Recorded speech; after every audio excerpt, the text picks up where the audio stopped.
Ayat 38 surat Al-Maidah. Ini para jemaah.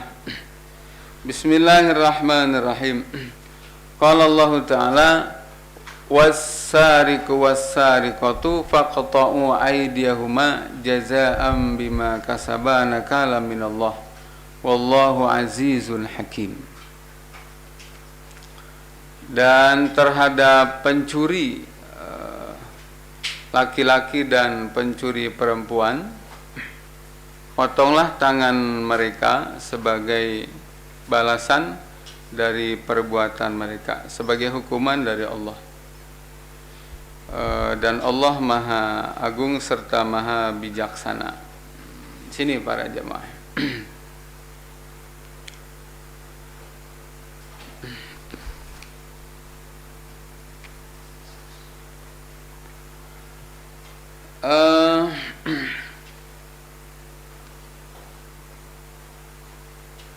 Qala al-Imam Fakhruddin Ar-Razi Asy-Syafi'i sahibu manaqib Asy-Syafi'i ihtajja al-mutakallimuna bihadhil ayah fi annahu yajibu 'alal ummah ayyansibu li anfusihim imaman muayyana.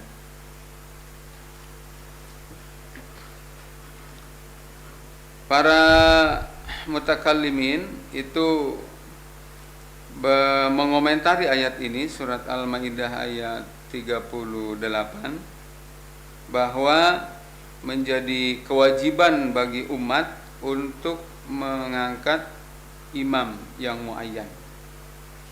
Kenapa? Wa dalilu alaihi annahu ta'ala aujaba bihadhil ayat iqamatal had ala surraq wa zunnat, bahwa Allah Subhanahu wa taala telah mewajibkan kepada umat dengan ayat ini untuk menegakkan hukuman bagi para pencuri, juga bagi para penjinah bahkan. Nah, fala budda min syakhsin yakunu mukhataban bihadzal khitab. Dengan adanya ayat ini, maka wajib ada orang yang secara khusus diseru dengan ayat ini. Wa ajma'atil ummatu ala annahu laisa liuhadar ra'iyah iqamatal hudud alal junnat. Para ulama telah sepakat bahwa menegakkan hudud bagi para pelaku jinayah, termasuk di dalamnya juga para pencuri dan seterusnya, tidak boleh dilakukan oleh individu rakyat. Bal ajma'u ala annahu la yajuz iqamatul hududi alal ahraril junnat illa lil imam. Jadi ditegakkannya hukum jinayah, termasuk kepada para pencuri dan seterusnya, itu diwajibkan kepada imam.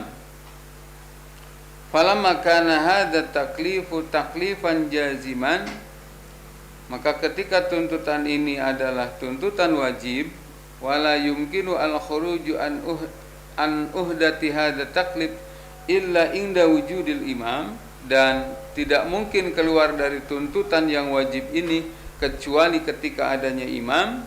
Maka wa ma la yata'atta al-wajib illa bih wa kana maqduran lil mukallaf fa huwa wajib.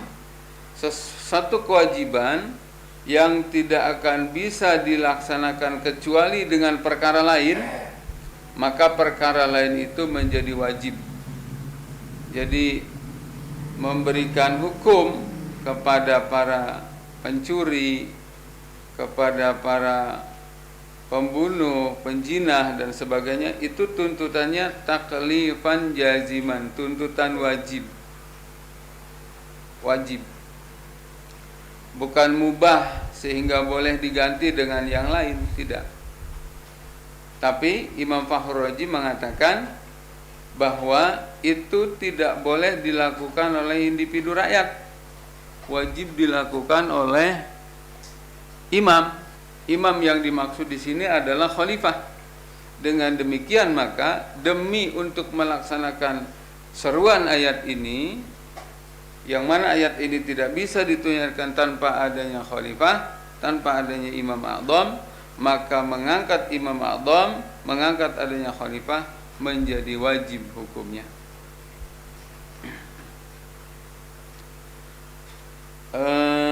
Ini dalam Mafatihil Ghaib fit Tafsir juz 6 sahifah 57.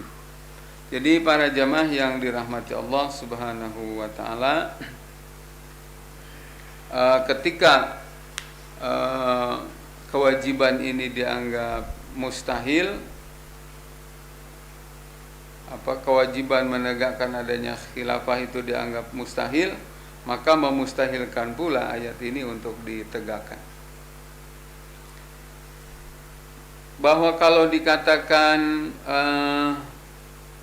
tidak mudah menegakkan khilafah itu, saya akui iya, tidak gampang. Maka karena tidak gampang, wajib dilakukan secara berjamaah. Karena kalau dilakukan berjamaah tidak akan jadi sulit. Gitu. Itu satu. Yang kedua, akan menjadi sulit menegakkan khilafah ini kalau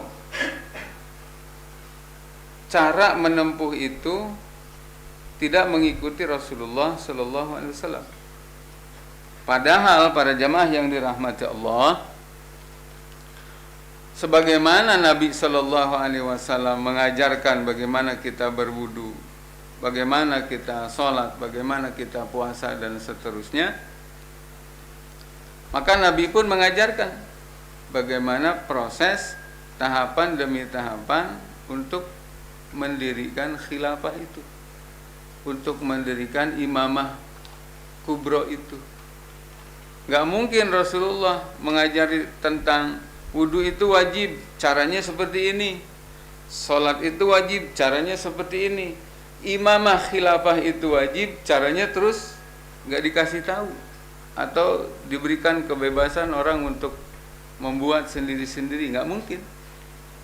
Perkara sholat aja, selain ditentukan status hukumnya wajib, tentang tata caranya juga dicontohkan oleh Rasulullah. Begitu juga tentang wajibnya menegakkan khilafah.